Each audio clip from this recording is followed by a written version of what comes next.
In Benin, a country in West Africa, many more violent incidents linked to extremist groups occurred in the country's north last year than the government has officially acknowledged, a recent report found.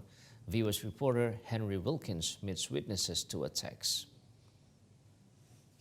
Violence linked to Al-Qaeda in the Islamic State group is spilling over the border from Burkina Faso into northern Benin.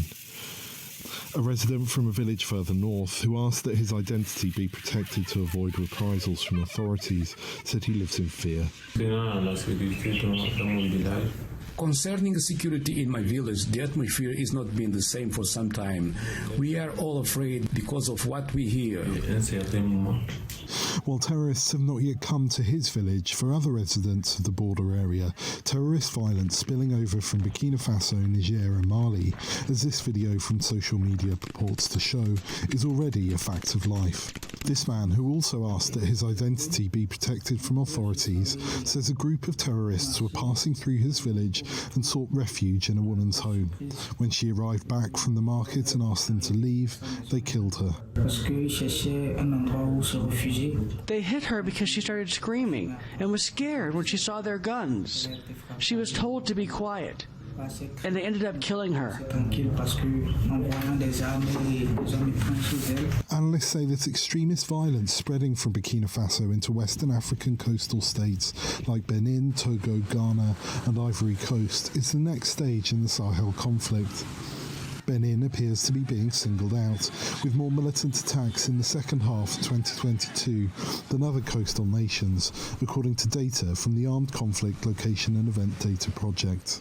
Asked whether the government has done enough to stop the spread of violence, one expert said, I personally think that little has been done. The Beninese authorities may have been guilty of a blind wait-and-see attitude that cannot be explained, because we could have imagined that this situation could degenerate and expand to the point of spilling over to the coastal borders, which is unfortunately what is happening.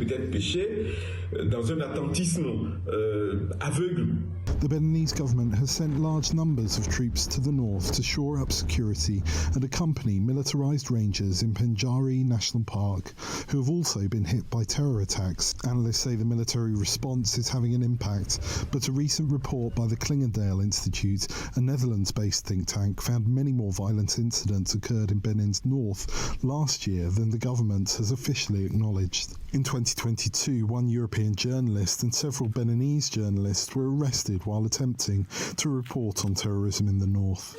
A consultancy that has been conducting workshops with communities in northern Benin to build resilience to violent extremism says many residents are too scared to talk about the issues. Many of the comments that we got in the research was everyone and anyone could be a terrorist right now. We have no idea who's who, but we're scared to talk about what we're seeing and what we're concerned about.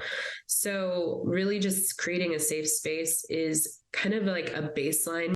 Benin's government did not respond to an interview request. Henry Wilkins for VOA News, Natatingu, Benin.